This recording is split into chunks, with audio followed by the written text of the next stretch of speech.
Hey there, Internet friends. Trevor Starkey here with another episode of Wrestling Wednesday. The big news, of course, this week is Daniel Bryan's return to the ring, return to active duty. He's been cleared medically, so he can perform as a WWE wrestler again after announcing his retirement a couple years ago. So as you've probably heard me say multiple times over the course of these videos, I was gone for a long time from wrestling. I didn't watch for a long time, and I really just came back at about Wrestlemania last year. Daniel Bryan's entire career basically happened while I was away. I mean, even if you go back to his independent stuff, he probably wasn't really wrestling all that much when I was watching, even on the indie scene. So I've certainly seen a lot of videos with him in the time since, watching videos from What Culture or Cultaholic or something like that, top 10 lists of great matches or highlights and stuff like that. I've certainly seen a lot of Daniel Bryan stuff, but I really hadn't seen much in the way of his actual kind of the matches themselves, outside of this is a match to check out, or this is how the Yes Movement began, all that kind of stuff. I hadn't really watched a lot in the way of his actual matches. I did watch a couple months back, maybe, or I don't know, a month or so back. I did watch his iconic WrestleMania 30 triple threat against Batista and Randy Orton, where he came out on top, and the culmination of kind of his underdog story, and the whole Yes Movement thing there. I'd watched that recently, and that was cool. And so I put out the call in the kind of wrestling Facebook group, the kind of funny group for wrestling fans.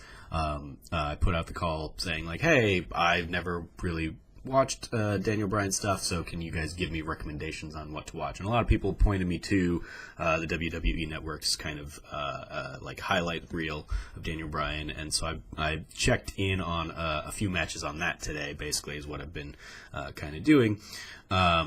Watching some of his ladder matches, the Money in the Bank match that he won, the Intercontinental Championship ladder match from WrestleMania 31.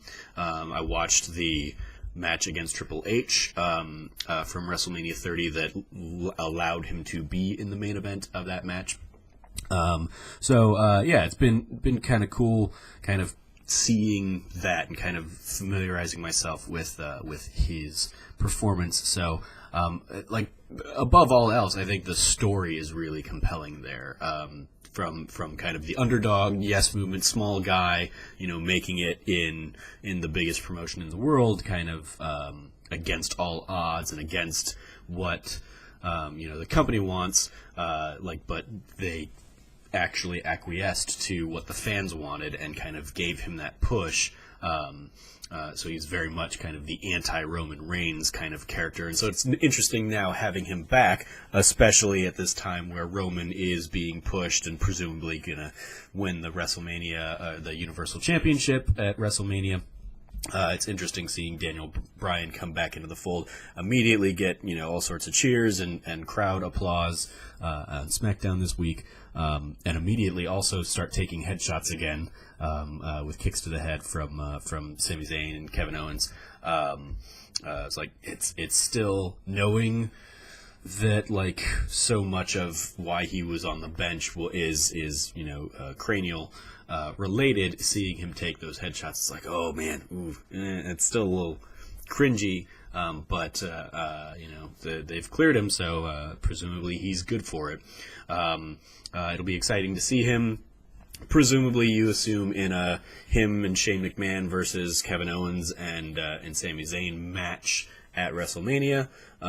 Be interesting to see kind of how all that plays out story-wise in the next couple weeks, because you've had them basically be fired now. So you would maybe say oh, it's going to be an unsanctioned match for their jobs back or something like that, or somebody's going to come in and give them their jobs back. If that's the case, you don't want to necessarily see Daniel Bryan lose in his first match back, especially his first big match back. But you would have to do that. You would have to give Zayn and Owens the win to, bring them back into the fold. So it'll be an interesting story to see how that all plays out. But his speech on SmackDown this week was very kind of touching and moving, and his drive and his fighting for your dreams so that your dreams fight for you kind of emotional tale was really nice and touching, even as a guy who doesn't have that kind of history or connection to him. It still was like, oh, like, good for him, good for Daniel Bryan making his way back to his dreams. So yeah, ultimate underdog story just becomes even more underdoggy. And so yeah, that's what I wanted to talk about this week, is just kind of I'm taking this opportunity to kind of familiarize myself with his work, and I look forward to seeing him back in the ring some more moving forward. So yeah, in terms of since everybody's kind of throwing out dream matchups and stuff, I, as somebody who grew up watching and saw The Miz on the Real World, and love that he's doing what he's doing on Raw right now. I remember him kind of even breaking into kind of my my Twitter feed last year or a couple years ago, when he had that great talking smack rant against Daniel Bryan.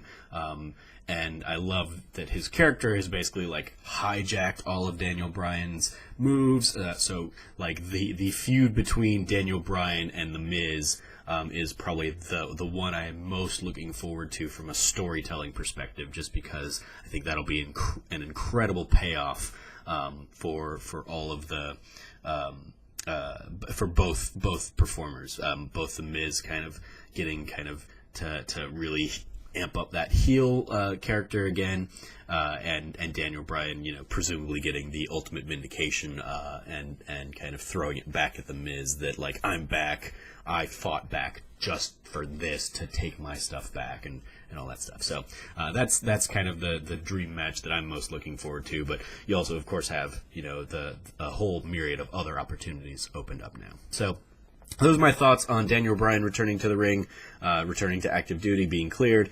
Let me know what your thoughts are in the comments below. Let me know what matches you want to see him pitted in. And as always, I've been your host, Trevor Starkey from TrevorTrove.com. You can follow me at SnarkyStarkey on Twitter. And until next time, from here at the Trove, treasure your friends.